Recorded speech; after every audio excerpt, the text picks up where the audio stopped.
9 minutes after the top of the hour, CENTCOM confirming the U.S. carried out strikes on more Iranian targets over the weekend. But the president says that Iran still wants to make a deal as the fragile ceasefire remains on edge. So Chief Foreign Correspondent Trey Yingst is live in Tel Aviv with the latest. Trey. Yeah, hey guys, good morning. CENTCOM says U.S. forces conducted strikes against multiple Iranian targets over the weekend. The strikes hit Iranian radar systems and command and control centers for drones in Kuwait, Iran, along the coast and on Keshem Island. CENTCOM described the action as defensive in nature to prevent Iran from attacking international shipping lanes and after Iran shot down a $4 million U.S. drone. The Iranians responded by targeting Kuwait with drones and missiles early this morning. Overnight, President Trump posted to Truth Social saying, in part, Iran really wants to make a deal, and it will be a good one for the USA and those that are with us. Iran's parliament speaker and top negotiator, Mohammad Khalibaf, said this on Sunday about the ongoing talks. What matters to us are the tangible achievements we must obtain in order to undertake our own commitments in return. And until we are certain that we have secured the rights of the Iranian nation, we will not approve any agreement. We're also tracking developments in the conflict between Israel and Iran's largest proxy, Hezbollah. Over the weekend, Hezbollah launched more than 50 rockets into northern Israel as Israeli ground forces pushed deeper into southern Lebanon. This morning, Israeli Prime Minister Benjamin Netanyahu ordered the IDF to strike the Lebanese capital of Beirut, specifically the Dahya neighborhood, a Hezbollah stronghold. I instructed the IDF to expand the maneuver in Lebanon. Our forces have crossed the Litani. They have seized dominant terrain. They captured the Beaufort Ridge, and now my instruction is to deepen and expand our hold in places that were under Hezbollah control. Iranian officials have often tried to tie a ceasefire between Israel and Hezbollah to the broader agreement between Iran and the United States. And even as we speak, guys, sirens have sounded across northern Israel. Hezbollah is continuing dozens of attacks on an hourly basis against this country. Guys? Trey, just curious, Iran's president submitted that letter of resignation to the office of the supreme leader. How will that affect these negotiations, and why does he want to step down?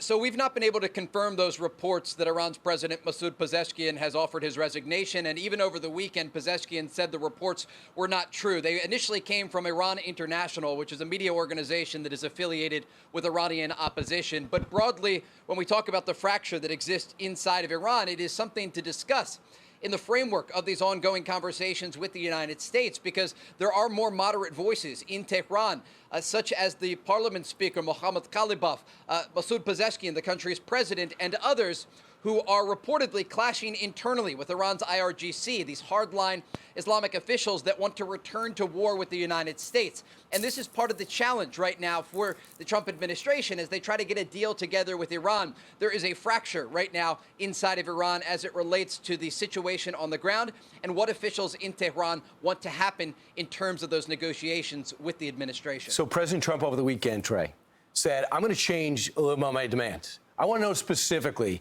the way I understand it, you tell me if I'm wrong. I want to know specifically how we're going to get the uranium out, the timeline in which we're going to do it, and when that's going to start. Because the president's worried about the optics, too. They want funds. What Iran wants is funds unfrozen. The last thing we need is pallets of cash being dropped off in Tehran again. So the president doesn't want to do that. So what could you tell me about the ongoing process? Yeah, reports indicate President Trump late last week in the Situation Room at the White House was very clear and actually pushed back on some of the framework that exists right now in terms of the negotiation with Iran.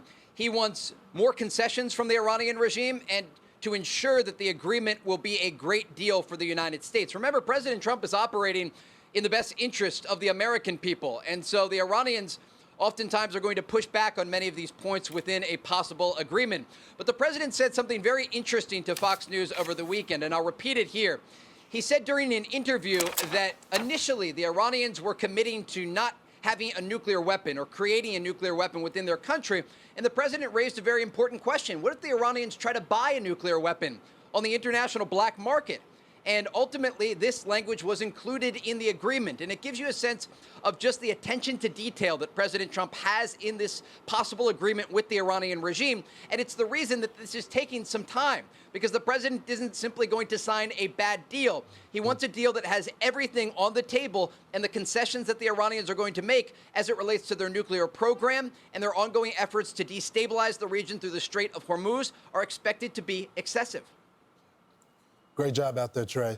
And I think it just also goes to the point, guys, that there are many people that are trying to rush the president when it comes to this. They see the midterms. I understand the political decisions here, and when it comes to gas prices as well.